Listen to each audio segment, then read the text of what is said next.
우리 정치사에 새로운 피닉스가 탄생했습니다. 절대 죽지 않아. 절대 죽지 않는 사나이. 우리의 모래시계 홍반장 홍준표가 예상을 뒤엎고 항소심에서 무죄를 획득하면서 네, 자칫 날릴 뻔했던 경남도지사직을 지키는 건 물론이고 무려 대선 출마까지 선언을 했습니다. 이야, 대단하다 이 사람. 성완종 리스트 관련해서 뇌물 준 사람의 증언이 있었기 때문에 그 증언을 통해서 1심에서 1년 6개월의 징역형을 선고를 받았거든요.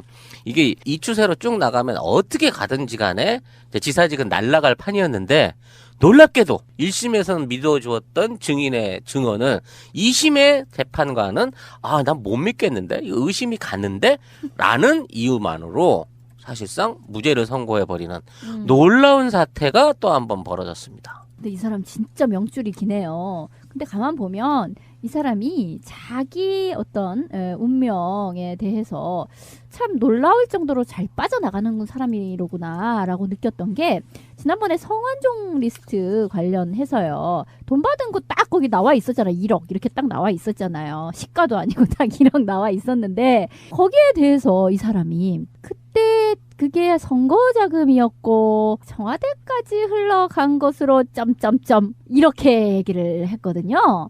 그러니까 이거는 난 혼자 죽지 않아. 나 털면 타고 올라가서 청와대까지 가야 되는데 감당할 수 있겠어. 이런 식의 뉘앙스를 아주 강력하게 던진 거예요. 그러니까 그냥 거기서 그래 더 자세히 얘기는 하지 말고 이제 이렇게 된 거예요. 사실 거기에서 이 사람이 참 빼도 박도 못할 수의 물귀신 끌어들이기 신공으로 어떻게 살아남게 되고 또 주민소환 관련해서도 참 어마어마하게 넌 진짜 안 되겠다. 청명의 뒤지나 한식의 뒤지냐 이제 이러던 판이었는데 뒤지지 않았어.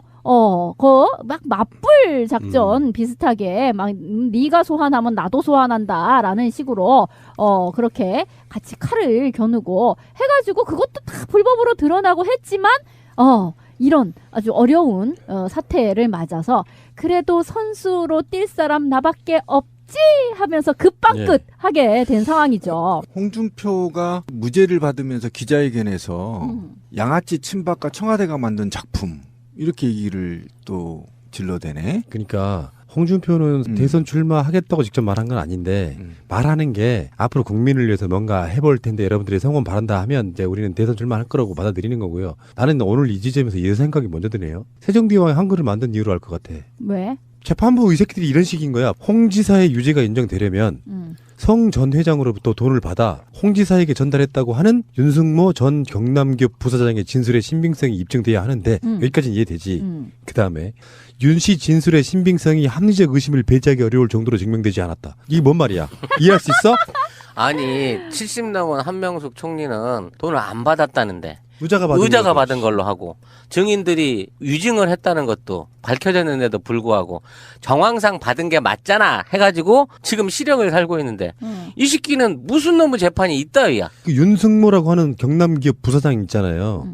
이 사람은 자기가 돈을 줬으면 자기도 유죄가 되는 상황에 내가 이 사람한테 돈을 줬다라고 뇌물죄라는 게 그렇잖아. 은행 계좌로 꽂아주지 않고 수표로 꽂아주지 않는 한 뇌물이라고 하는 것은 뇌물 준 사람이 이 사람한테 돈 줬어요라고 자기도 처벌받을 걸 각오하고 거기에 일종의 양심선언 같은 걸 했단 말이에요. 그런데 이 사람 진술이 그것을 증명할 만한 정도의 능력이 없다라고 이야기를 하는 거거든요. 그래서 무죄 내려버리는 거예요. 그 사람이 진술을 비추었을 때 뭔가 정황들을 봤을 때 이 사람의 진술이 뇌물을 줬다고 이야기할 수 있을 정도로 정황들이 저는 나왔다고 보고 그래서 1심에서 유죄가 난 거거든.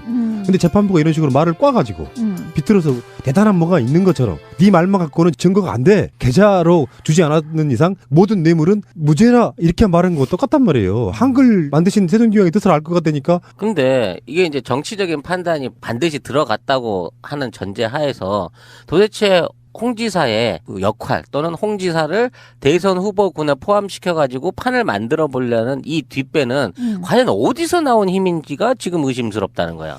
벌써 이제 그 음모론 들어가시면 안 될 것 같고요. 그래봐야 이명박이겠잖아요. 그러니까 이명박이나 박근혜가 했을 리는 뭐하고 김기춘이나 우병우는 아직 검찰 안에서 법원 안에서 힘을 쓸 수 있는 애들이 자, 홍 지사를 살려라라고 얘기했을 때 홍 지사를 어느 포션에 갖다 쓰려고 하느냐 이거지. 오늘 딱 얘기하는 거 봐서는 친박 지금 자유당으로 갈 것 같지는 않단 말이야. 한국당이라고 해달라 그러대. 난 기어이 자유당이라고 해야지. 근데 그 친박 쪽으로 안 간다 그치면 얘를 중심으로 해갖고 진짜 보수 대연정의 패를 반기문의 그쪽의 어떤 그 대타를 얘로 쓰려고 하는 게 아닌가 싶은 생각이 저는 일단 그거부터 의심이 확 들었어요. 근데 얘가 사이즈가 되나요? 네, 항준표는 끝났어요. 정치생명. 사실 너무 앞서가는 음모론이 너무 설레발이야. 이거는 홍준표가 정말로 상품이 될까 하는 부분도 생각을 해봐야 되는데 안 된다고 볼 수 없다고 저는 봐요. 그래요? 왜 그러냐면 일종의 친박은 아니지만 극우의 포지션에서 뭔가 그들을 대변해온 것 같은 느낌이 드는 사람이라 홍준표는 이렇게 보셔야 됩니다. 지금 뭐 전 경북지사 김관용 같은 사람들이 나서면 사람들이 컵방귀 끼잖아요. 누군지도 몰라. 근데 홍준표는 우리 쪽에 있는 사람도 알 정도로 굉장히 유명한 정치인이에요. 그렇죠. 유명 정치인이 나서고 그가 해왔던 무상급식 반대라든지 온갖 그것들을 봐왔던 사람들에는 일정 정도 표가 저는 나온다고 보는 거예요. 그러니까 지금 태극기 집회하는 사람들 그 사람들의 어떤 사고방식은 우리의 어떤 상식을 가지고 이해하기는 좀 어렵잖아요.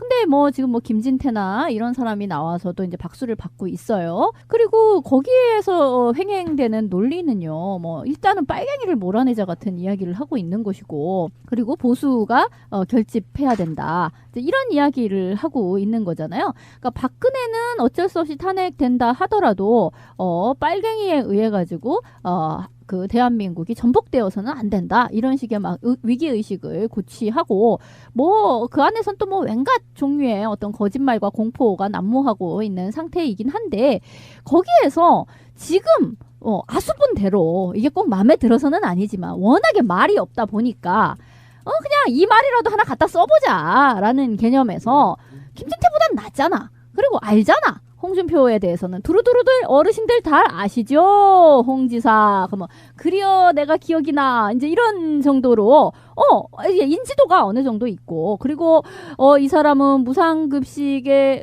그건 빨갱이 정책이라서 내가 그것과 싸우다가 이게 정치적인 위기에 몰렸다라는 것도 하나의 스토리가 되는 것이고 모래시계를 다 보셨죠? 내가 아주 어려운 와중에도 점점점 검사가 되어 대한민국을 바로 세우기 위하여 뭐 이렇게 해가지고 내가 또 사실은 그동안에 정치적 단합을 겪었습니다. 또 뭐 이렇게 해가면서 하면 워낙에 선수가 없는 마당에 그냥 이 사람도 하나에 한 5%는 먹을 수 있겠다라는 생각은 들어요. 그러니까 홍준표가 대선 출마를 생각했던 것 같아요. 홍준표가 예를 들면 이런 식인 거지. 이재명과 살짝 좀 대척점에 있었던 게 무상급식 부분이었잖아요.